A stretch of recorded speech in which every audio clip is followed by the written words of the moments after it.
Vivid memories come to mind when elderlies are asked about El Cuero, one of the least known creatures, yet the scariest of all, because of the terrifying tales that surround it. Many will tell you that as children, they were swimming in a lake when they felt something brushing against their legs.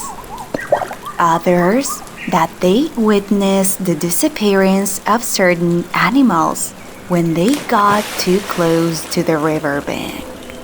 Whatever the stories were, everything always ended up the same way.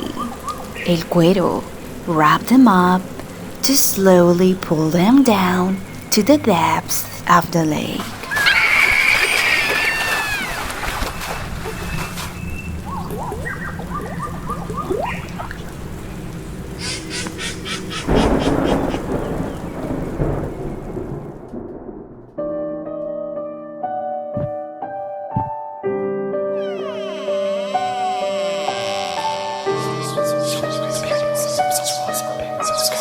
Chilean Spooky Tales.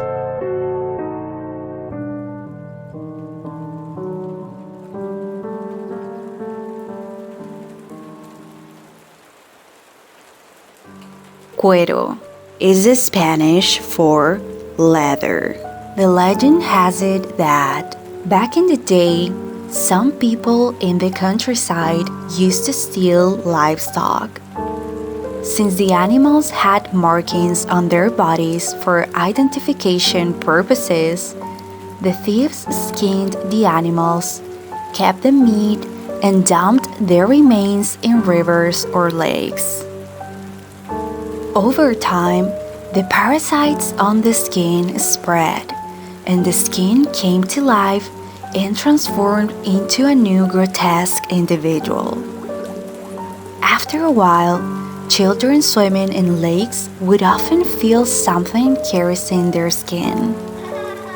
They had no idea what was going on until they were caught by this gross creature and dragged to the bottom of the lake. El Cuero camouflages well in muddy areas, especially among vegetation. However, it can be easier to spot when the water's still and the sun is up. You'll notice a large stain that doesn't blend with the water's pattern.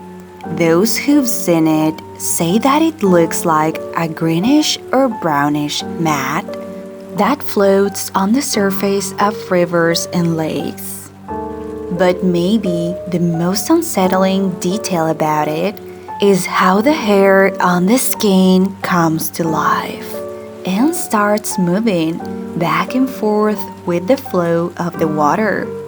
People have also described it with huge claws that help it hold onto its prey, and once it clings to someone, it drains the blood out of them. What really surprised me about El Cuero was the countless stories about this creature.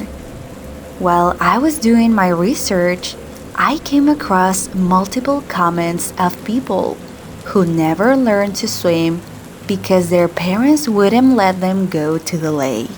And if they went, it was very likely that they'd be caught by El Cuero. There was even a comment from a guide who caught one, and it wrapped around his arm. Others talked about animals like dogs, horses, or cows that got too close to the lake to get some water, when unexpectedly El Cuero jumped at them and dragged them into the river.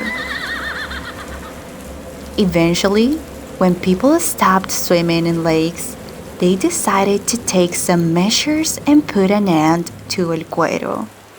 They would wrap pieces of cactus or even smashed glass in beef to then throw this kind of package into the river.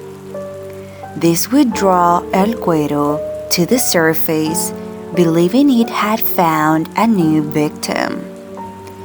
As the creature wrapped itself around the bait, the sharp edges of the glass or cactus thorns would pierce its skin.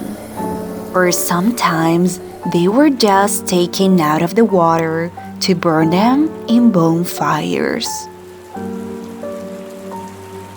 This is a very intriguing story because you can even find footage online of people that caught el cuero. Also, this story comes from the indigenous Mapuche people of Chile, but it spread all over the country. Some people think el cuero is just a made-up story, but others say that they had an encounter with it and managed to escape alive. So, is el cuero a real creature? We don't know yet, but one thing's for sure. This story might scare those who already find it difficult to go swimming in rivers and lakes. Stay tuned for more spooky episodes. Take care and see you on the next one. Bye bye!